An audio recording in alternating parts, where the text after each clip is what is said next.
بسم اللہ الرحمن الرحیم۔ تمام ناظرین کو چینل پر دل کی اتھاہ گہرائیوں سے خوش آمدید کہتا ہوں۔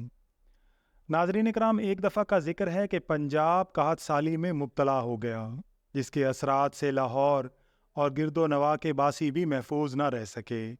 حضرت بابا بلے شاہ رحمۃ اللہ علیہ کے گاؤں کے لوگ بھی فقر و فاقہ سے نڈھال ہو گئے، جن کی حالت آپ کے لیے ناقابل برداشت تھی۔ آپ نے عذرائے ہمدردی اپنے گاؤں کے باسیوں کو بھوک و افلاس سے بچانے کے لیے یہ ترکیب سوچی کہ اپنے ڈیرا میں، جو کہ ایک نشیبی جگہ تھی، بطور بھرتی مٹی ڈلوانی شروع کر دی۔ کافی لوگ مزدوری حاصل کرنے کے لیے باہر سے مٹی لا کر ڈیرے میں ڈال کر یومیہ 2 آنے حاصل کر کے اپنا اور اپنے بال بچوں کا پیٹ پالنے لگے۔ اس طرح اہل علاقہ کی قحط سالی خوشحالی میں تبدیل ہوتی گئی۔ آپ کا معمول تھا کہ روزانہ شام کو ہر مزدور کو 2 آنے مزدوری اپنے مسلح کے نیچے سے نکال کر دے دیتے۔ ایک دن 2 مزدوروں کی نیت میں فطور آ گیا۔ دونوں نے باہم مشورہ کیا کہ پتہ نہیں آپ کے مسلح کے نیچے کتنا بڑا خزانہ مدفون ہے۔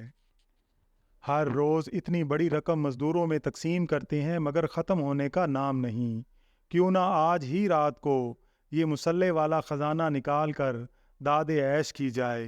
چنانچہ اپنے منصوبہ کو عملی جامہ پہنانے کے لیے رات گئے بما ساز و سامان فقیر کے ڈیرے میں آ دھمکے۔ مسلح کی جگہ کو کھودنا شروع کر دیا۔ کافی کھدائی کرنے کے بعد بھی مقصود حاصل نہ ہوا۔ خزانہ تو کجا، ایک آنا بھی نہ ملا۔ ملنا بھی کیا تھا، اگر کوئی ظاہری خزانہ ہوتا تو ملتا۔ آخر مایوس ہو کر کھدائی والی مٹی کو اسی طرح برابر کر دیا اور اوپر پہلے کی طرح مسلح بچھا کر ایک دوسرے پر ملامت کرتے واپس لوٹے۔ دوسرے دن دونوں دوسرے مزدوروں کے ساتھ مزدوری کر کے شام کو معاوضہ حاصل کرنے کے لیے سب میں شامل ہو کر حاضر خدمت ہوئے۔ آپ حسب معمول سب کو مزدوری ادا کرتے جاتے تھے۔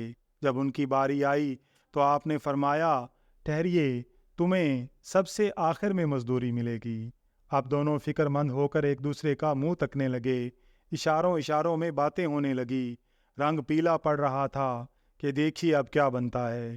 اتنے میں حضرت بھی تمام مزدوروں کو فارغ کر چکے تھے۔ آخر میں انہیں بلایا، یہ بھی دبے پاؤں حاضر ہوئے۔ اب ان دونوں کو 2 آنے کے بجائے 4 آنے مرحمت فرمائے۔ یہ خود بھی حیران اور دوسرے لوگ حیرانی کے علاوہ بیک زبان معترض ہوئے کہ حضور والا، ان دونوں نے دن بھر ہمارے ساتھ کام کیا، ہمیں تو حسب سابق 2 آنے مزدوری کا حقدار ٹھہرایا، اور انہیں 4 آنے کیوں دیے؟ آخر کوئی وجہ؟ فرمایا کہ دن بھر بھی تمہارے ساتھ کام کیا، اور علاوہ اس کے یہ بیچارے رات بھر بھی مٹی کھودنے میں لگے رہے، اس لیے ڈبل مزدوری کے مستحق ہیں۔ آپ رحمت اللہ علیہ کے اس اظہار حقیقت پر یہ سخت نادم و شرمندہ ہوئے اور اپنی جسارت پر معذرت چاہی۔ معلوم ہوا کہ اہل اللہ سے کوئی شے مخفی و پوشیدہ نہیں، ہاں البتہ صرف نظر کرتے ہوئے چشم پوشی یا پردہ پوشی فرما لیں تو الگ بات ہے۔ ناظرین اکرام، ویڈیو پسند آئی ہو تو ویڈیو کو لائک اور شیئر ضرور کیجیے گا، اور اگر آپ چینل پر نئے ہیں تو چینل کو سبسکرائب کر کے بیل آئیکن کو پریس کر دیجیے گا، تاکہ ہر نئے آنے والی ویڈیو کا نوٹیفیکیشن آپ کو بر وقت مل سکے۔ اللہ تعالیٰ سے دعا ہے کہ اللہ تعالیٰ ہم سب کا حامی و ناصر ہو، آمین یا رب العالمین۔